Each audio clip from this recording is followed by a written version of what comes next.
दोस्तों नमस्कार। सरकार की आयुष्मान योजना कितनी लाभदायक है गरीब मरीजों के लिए, कितना फ़ायदा पहुंचा रही है। अगर इस बात की जानकारी आपको लेना है कहीं, तो बरेली के सत्य अस्पताल मिनी बाईपास पर आइए। और यहाँ पर डॉक्टर आर के सिंह साहब अपना निजी अस्पताल चलाते हैं। यहाँ पर ब्लड बैंक की सुविधा भी आपको मिलेगी। एक पहला वाहिद एक ऐसा अस्पताल है जहाँ खून की कमी अगर दिक्कत आई तो आपको ब्लड बैंक की सुविधा भी मिलेगी। कई विशेषज्ञ डॉक्टर इस अस्पताल में बैठते हैं, लेकिन हड्डी के डॉक्टर आर के सिंह साहब खुद हैं इंडियन मेडिकल एसोसिएशन के अध्यक्ष रह चुके हैं। बरेली में पहला घुटना प्रत्यारोपित करीब 2 दशक पहले किया गया था, आपके द्वारा किया गया था। आपने देश के बड़े बड़े अस्पतालों में सेवाएं दी हैं। बरेली के राजकीय इंटर कॉलेज से पढ़ लिख कर निकले हैं। आइए सुनते हैं डॉक्टर आर के सिंह को। शुरू से अंत तक देखिए हमारा ये वीडियो। लाइक, शेयर और कमेंट जरूर कीजिएगा ताकि लोगों तक आपकी बात, प्रभावशाली बात पहुँचे।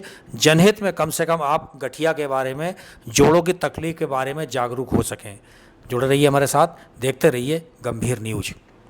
हमारे दर्शक आपको देख रहे हैं। गठिया क्या है? जोड़ों में दर्द, सूजन सी ऐसी होने लगती है, लोग परेशान हो जाते हैं, कहते गठिया हो गया। आप किस तरीके से, साइंटिफिक तरीके से समझाएंगे क्या है कारण, क्या है गठिया, क्या है निवारण, डॉक्टर आर के सिंह? देखिए, गठिया कई प्रकार की गठिया होती हैं। गठिया एक कॉमन शब्द है जिसका मतलब जोड़ों में सूजन। जोड़ों में सूजन के कई कारण होते हैं।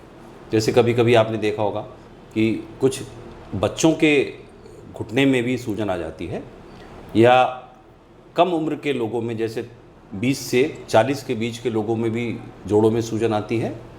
और एक आपने ये देखा होगा कि 50 वर्ष से ऊपर के लोगों में जोड़ों में सूजन आती है।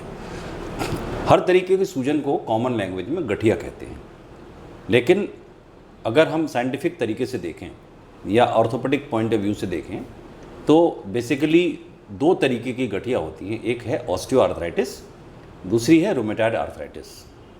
ऑस्टियोआर्थराइटिस का मतलब ये है कि उम्र की वजह से या कुछ घुटने में चोट लगने की वजह से गठिया का मतलब जोड़ों में घिसाव शुरू हो जाता है। तो घुटने में आवाज़ आती है, चलने में दर्द होता है, सूजन आती है। एक गठिया इस तरीके की होती है जो 20 वर्ष से 40 वर्ष के बीच में शुरू होती है, ज़्यादातर फीमेल्स में होती है, जिसको रूमेटॉइड आर्थराइटिस कहते हैं। जनरली ये गठिया दोनों हाथों में और घुटने में इसकी शुरुआत होती है। एक और प्रकार की गठिया होती है जो यूरिक एसिड बढ़ने की वजह से होती है, जिसमें आपने सुना होगा कि यूरिक एसिड बढ़ गया और जोड़ों में दर्द शुरू हो गया। तो ऐसे लोगों के जोड़ों में भी जब सूजन आती है तो उसको भी एक प्रकार की गठिया ही कहते हैं। अगर हम और भी देखें, जैसे सोरियाटिक आर्थराइटिस, और भी कई तरह की गठिया होती हैं। कभी कभी टाइफाइड के बाद भी आर्थराइटिस शुरू हो जाती है। आजकल आपने देखा होगा डेंगू के बाद भी कुछ जो एक कॉम्प्लिकेशन होता है वो आर्थराइटिस के फॉर्म में ही होता है। ठीक है, तो बहुत से और तरीके की गठिया होती हैं और सबका इलाज अलग अलग तरीके से होता है।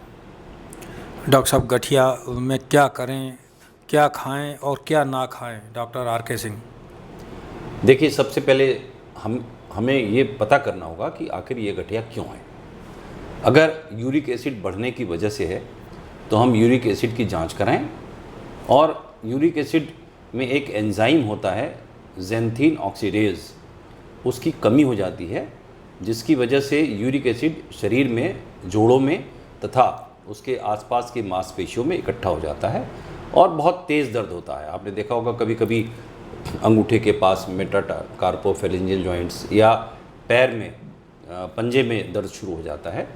तो उस केस में हम ये कहते हैं कि प्रोटीन कम खाइए। जैसे प्रोटीन, जैसे कि आप कह सकते हैं दाल, पनीर और मीट, रेड मीट जिसको कहते हैं, जिसमें प्रोटीन ज़्यादा होता है। ये दूध या दूध से बनी चीज़ें, इसमें भी प्रोटीन ज़्यादा होता है। तो हम लोग एडवाइस करते हैं कि आप प्रोटीन या उससे बनी चीज़ें कम खाएं, जिससे कि आपका यूरिक एसिड लेवल शरीर में कम हो जाए। पानी ज़्यादा पिएं, करीब 3 से 4 लीटर पर डे। पानी की एक क्वालिटी होती है कि यूरिक एसिड को वॉश आउट करता है शरीर से, और यूरिक एसिड की मात्रा जब कम होती है तो जोड़ों का दर्द भी कम हो जाता है। दूसरा है ऑस्टियोआर्थराइटिस, जो उम्र बढ़ने की वजह से, वियर एंड टियर की वजह से जो गठिया होती है उसको कहते हैं ऑस्टियोआर्थराइटिस।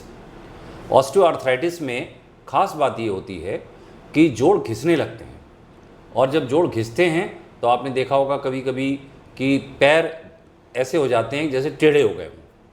तो क्या होता है, उसमें मीडियल कंपार्टमेंट नी जॉइंट का घिसने लगता है और सूजन शुरू हो जाती है।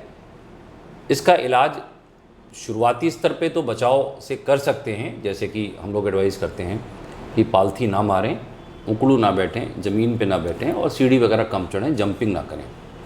कुछ दवाइयाँ हैं, पेन किलर्स वगैरह वो देते हैं, और कुछ इंजेक्शंस वगैरह भी हैं इस तरीके से, जैसे हड्डी को मजबूत करने के लिए इंजेक्शन है, या जोड़ों की चिकनाहट बढ़ाने की कुछ दवाइयाँ हैं वो भी हम देते हैं।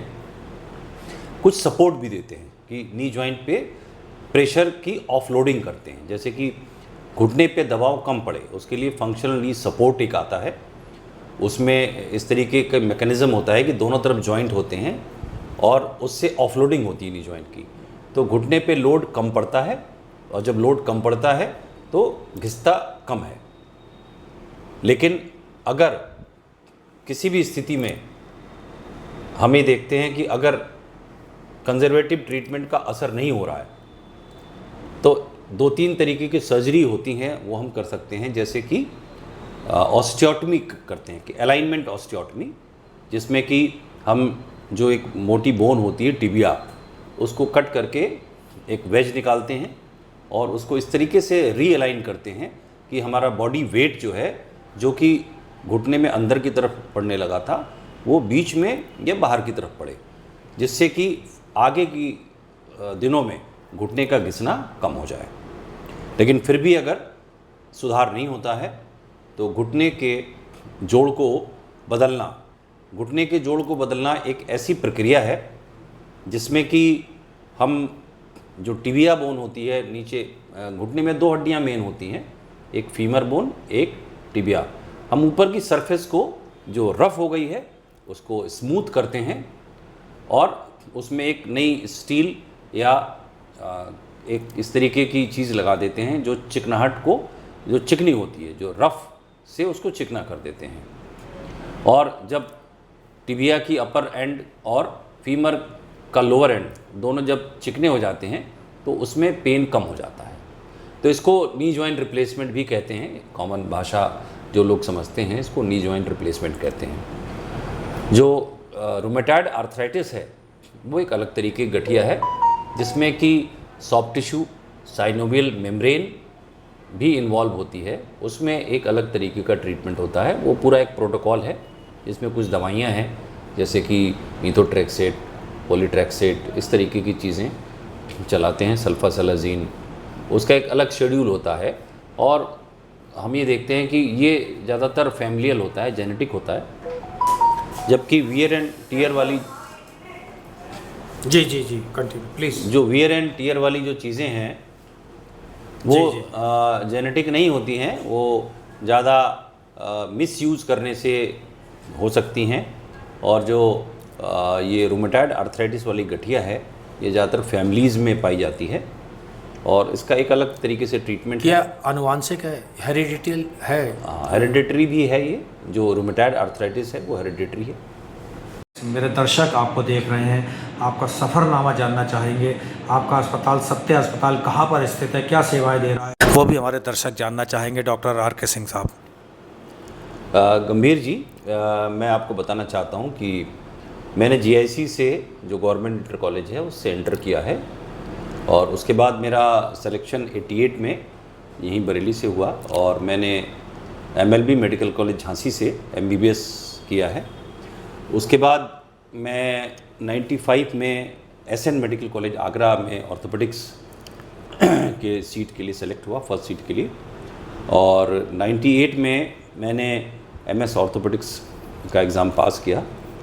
उसके बाद में मैंने कुछ प्राइवेट हॉस्पिटल्स में काम करने के बाद मैं बॉम्बे हॉस्पिटल मुंबई गया। वहाँ पर मैंने फेलोशिप की, सीनियर रेजिडेंसी की, जो doctor KT Dholakia and doctor Jhunjhunwala, doctor Pachauri, इनके अंडर में मेरी सीनियर रेजिडेंसी रही है और मैंने जॉइंट रिप्लेसमेंट में फेलोशिप भी की है। और 2001 में जब मैं बरेली आया तो जो knee joint and hip joint replacement का एक स्पेशल कोर्स करने गया था मैं, और आप उस समय दैनिक जागरण में हुआ करते थे, और खबर जो निकली थी पश्चिमी उत्तर प्रदेश में पहली बार घुटने का प्रत्यारोपण, आप उस समय दैनिक जागरण में हुआ करते थे। और मैंने जब घुटना चेंज किया तो मुझे भी नहीं पता था कि ये इतनी बड़ी सर्जरी है यहाँ के लिए, क्योंकि काफ़ी साल में बाहर पढ़ के आया था। और जब उस समय मैं के हॉस्पिटल में था, उस समय घुटने का प्रत्यारोपण पहली बार हुआ था यहाँ पे। उसके बाद मैं शील हॉस्पिटल में रहा करीब 10 वर्ष, और 2014 में मैंने Satya hospital mini bypass road इज्जत नगर बरेली में एक multi speciality and trauma centre का एक हॉस्पिटल स्टार्ट किया। आज इस हॉस्पिटल में जो सरकार की एक योजना है आयुष्मान योजना, वो काफ़ी अच्छे से चल रही है, और भी कुछ TPAs हैं वो भी चल रहे हैं। आयुष्मान योजना के तहत ये इतनी अच्छी योजना है कि पहले जिन गरीबों को आप कहते थे कि कपड़े उतर जाते हैं, लेकिन आज वही गरीब मरीज अस्पताल में अपना सीना ऊंचा करके आता है, सिर ऊंचा करके आता है, और आयुष्मान कार्ड दिखा के अपना इलाज करता है, और हम उसकी पूरी सहायता करते हैं, कोऑपरेट करते हैं। और 70 वर्ष से उम्र के जितने भी लोग हैं उन सबकी निःशुल्क चिकित्सा हम कर रहे हैं यहाँ पे, क्योंकि जो सरकार की योजना है, सारे मरीज, सारे व्यक्ति 70 साल से ऊपर जितने भी लोग हैं, सबका आयुष्मान कार्ड बन रहा है, इरिस्पेक्टिव ऑफ कि वो गरीबी लाइन से नीचे हैं या नहीं हैं। कितने लोगों की टीम काम कर रही है आपके हॉस्पिटल में? हमारे हॉस्पिटल में orthopaedic surgeon, general surgeon, gynaecologist, paediatrician और प्लास्टिक सर्जन, यूरोलॉजिस्ट, हर तरीके की सुविधा है। NICU है, ICU है। और एक और ख़ास बात मैं बताऊं कि बरेली शहर में जो प्राइवेट सेक्टर हॉस्पिटल्स हैं, उसमें 2 ही हॉस्पिटल ऐसे हैं जिसमें ब्लड बैंक है। उसमें सत्या हॉस्पिटल में भी एक ब्लड बैंक है, और ये इस क्षेत्र के लिए एक बहुत अच्छी बात है, क्योंकि कभी कभी इमरजेंसी में जब ब्लड की आवश्यकता पड़ती है तो जो हमारे हॉस्पिटल में ब्लड बैंक है उसकी सहायता, उसकी हेल्प यहाँ के जितने आसपास के हॉस्पिटल हैं वो सब लोग लेते हैं। Thank you.